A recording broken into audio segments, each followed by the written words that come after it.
Dasar kasih, damai sejahtera, dan anugerahnya senantiasa melimpah dalam hidup kita semuanya. Pada pagi hari ini, saya akan menyampaikan firman Tuhan ya, dengan judul Hati yang Tenang.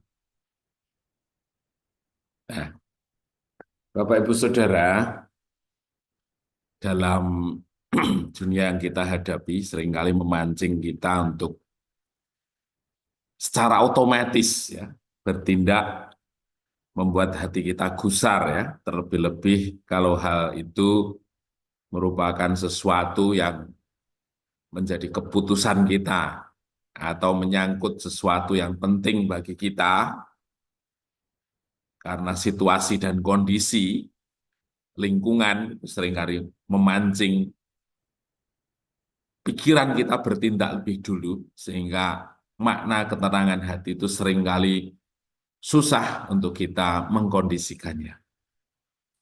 Sementara Bapak Ibu Saudara kita diajar oleh firman di Yesaya 30 ayat 15, itu jelas di situ dikatakan ya, dengan bertobat dan tinggal diam kamu akan diselamatkan dan dalam tinggal tenang dan percaya terletak kekuatan.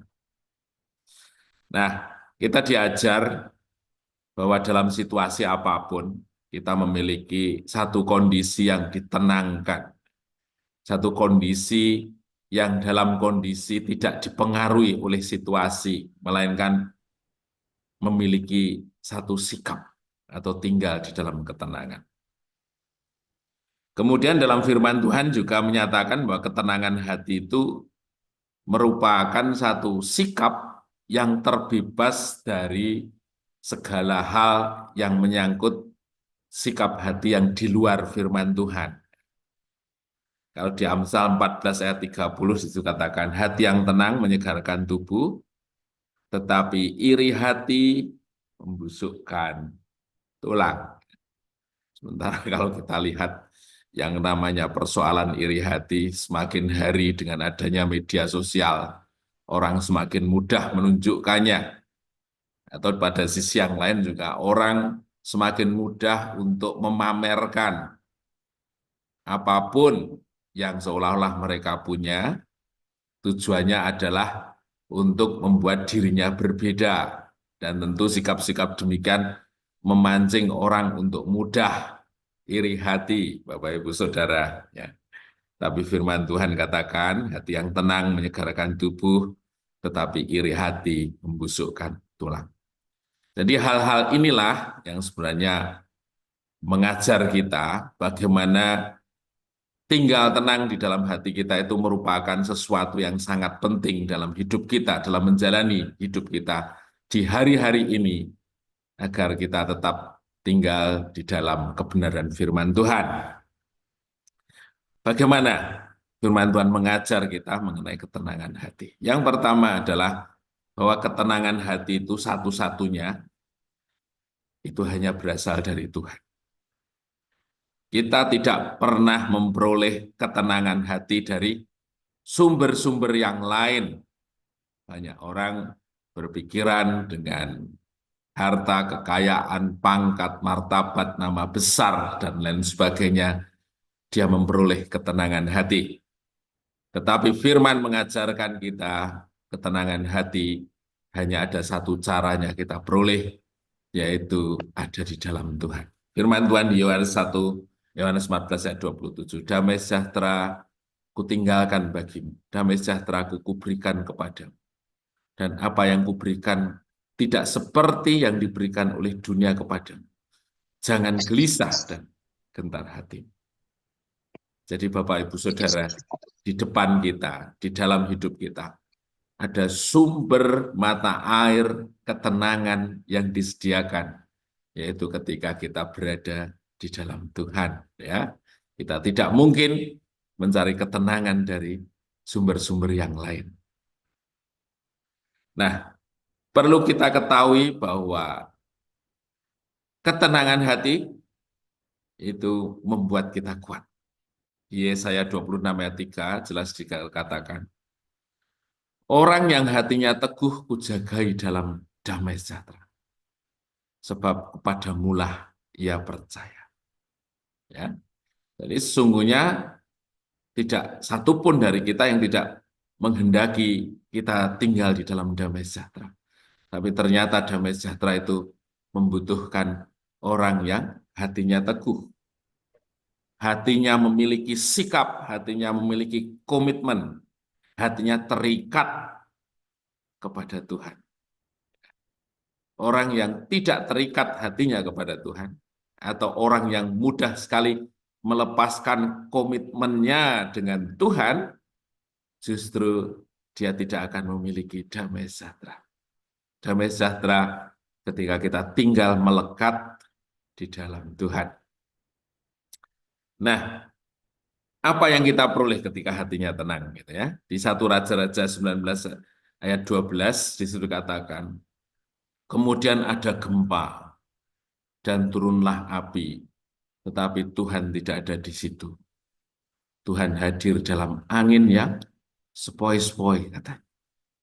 Jadi seringkali di dalam kekalutan kita, ketakutan kita, pada saat pikiran kita sedang menghadapi satu persoalan yang kita anggap sangat berat, kita sangat membutuhkan Tuhan, hati kita dipengaruhi oleh kondisi itu.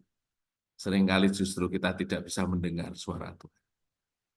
Tetapi Tuhan hadir ketika kita mengambil satu sikap, melepaskan semuanya, kita berada dalam kondisi tenang, kita fokus kepada Tuhan, pikiran kita hanya tertuju kepada Dia, santai-santai saja gitu ya, tidak sedang kalut, justru di situ kita bisa mendengar suara Tuhan. Jadi artinya Bapak Ibu Saudara, kita menghadapi satu kondisi yang sangat ekstrim dalam pikiran kita, dalam perasaan kita, tetapi sikap hati kita justru harus mengambil sikap sebaliknya ketika kita menghendaki tuntunan Tuhan, perkataan Tuhan yang jelas kita terima dalam hidup ini.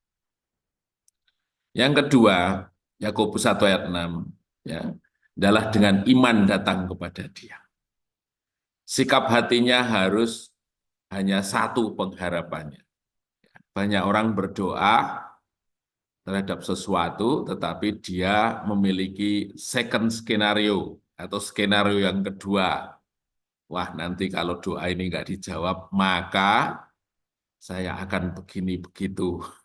Artinya ketika kita sudah punya cadangan, Bapak Ibu Saudara, jalan keluar cadangan, jangan berharap kita menemukan pertolongan Tuhan. Ya. Kemudian yang ketiga di Amsal 17 ayat 27. Dalam orang yang berpengertian katanya, kepalanya dingin. Jadi justru kita bisa menjadi solusi. Kita menjadi orang yang berhikmat untuk memberi nasihat, menjadi teladan. Itu kita peroleh ketika kita selalu berada dalam kondisi yang tenang. Ya. Di 2 Korintus 1 ayat 14, kita menjadi berkat manakala kita tetap tinggal tenang di dalam Tuhan. Bagaimana ketenangan kita dapatkan ya? Kita tidak asing lagi di Filipi 4 ayat 6 dan 7 ya. Firman Tuhan selalu mengajar kita begini, janganlah hendaknya kamu khawatir tentang apapun juga. Jadi kata khawatir di sini itu adalah satu upaya untuk mengacaukan pengharapan kita, mengacaukan hati kita, ya, membuat perasaan kita itu kalut.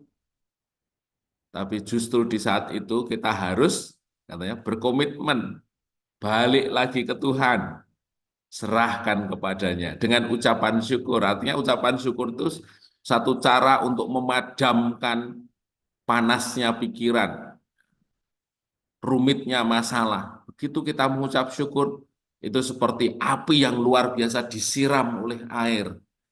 Dan di situ mulai Tuhan kondisikan hati kita tenang. Tuhan bisa berkata-kata. Terus di ayat 7, maka damai sejahtera Allah. Jadi artinya di sini jelas Allah bisa bekerja dalam segala sesuatunya dalam hidup kita. Itu harus lewat pengkondisian hati kita tenang dulu, Bapak Ibu Saudara. Ya. Kemudian percaya dalam pemeliharaan Tuhan. Serahkanlah khawatirmu kepada Tuhan, maka Ia akan memelihara engkau.